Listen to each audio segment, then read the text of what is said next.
As a foreigner in Korea, it may be challenging to use taxis. So today, let me talk about all these things.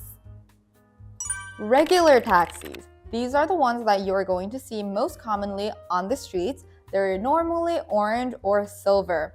And one important thing to note is that most of the time, these taxis will not be English friendly. So if you are trying to just hail a taxi on the streets, then you need to have a language translation app open so that you can tell your driver exactly where you would like to go. The second type is the deluxe taxis. In Korean, they're called 모범 택시. So the biggest way you can distinguish a deluxe taxi from a regular taxi is that they are all black in color. So what these taxis are is that they provide higher services and they are also more expensive. And just to help you picture the difference in fares, a regular taxi, depending on the region, will cost you from 3,300 to 4,800 as the starting price, while a deluxe taxi will start at 7,000. While this is the standard, depending on the taxi company, the rate may vary slightly, so just be aware. And now the international taxis.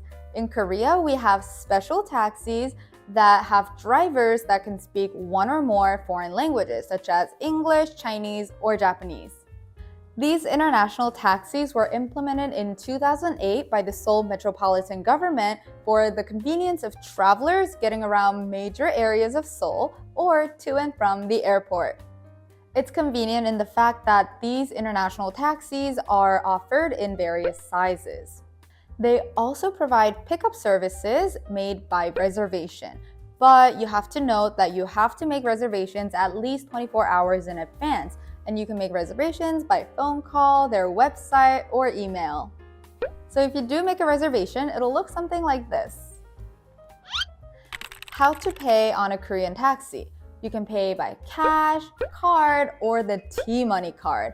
The T-Money card is a transportation card in Korea that you can easily buy at airports, subways, or any convenience stores. Note that you can only charge it with cash, so it's important to always bring cash around. And one more thing, it is advised that you always ask for a receipt after your ride, just in case you left anything in the cab. It's important to know about taxi stands as well. Taxi stands are found in locations with a large influx of people. For example, the bus terminal, really big subway stations, or mega shopping malls. If you can't find a taxi stand right away, just look for a long line of people or a long line of taxis. Or look for signposts that will give you directions. And if you're really in need of assistance regarding taxis or taxi stands, you can always call this number. Just keep in mind that they will have a long list of Korean directions first, and then the English will get to you soon. They will ask if you need a foreign language assistance, and you can just click the number that they tell you to click. Now let's talk about the cost. Taxi fares vary depending on the taxi type and the city that you are in. And taxis will charge you with the sum of the base fare plus the distance that you actually travel. And you can monitor this live by watching the taxi meter on your drive. And additional charges may apply depending on if you're driving out of region or if you're driving at really late hours. Here's what I mean.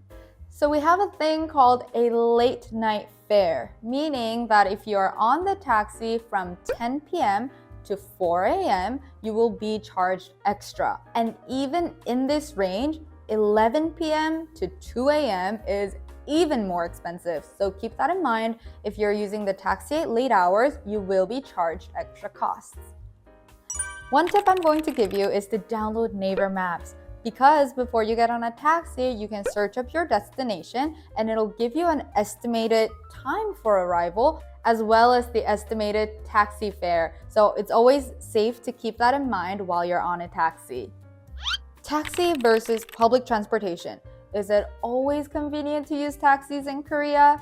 Yes and no. So of course, it's private, it's safer, and it will take you to your destination more comfortably.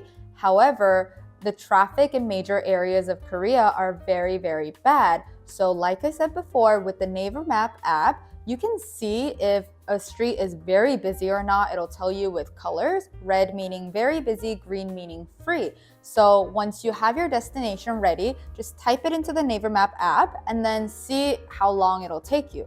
A lot of the times, it'll be much faster to use public transportation to get to your destination.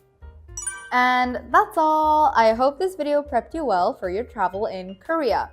And as for the numbers, websites, or other information that I've mentioned, I'll also put it in my description so that you can access it anytime that you need it.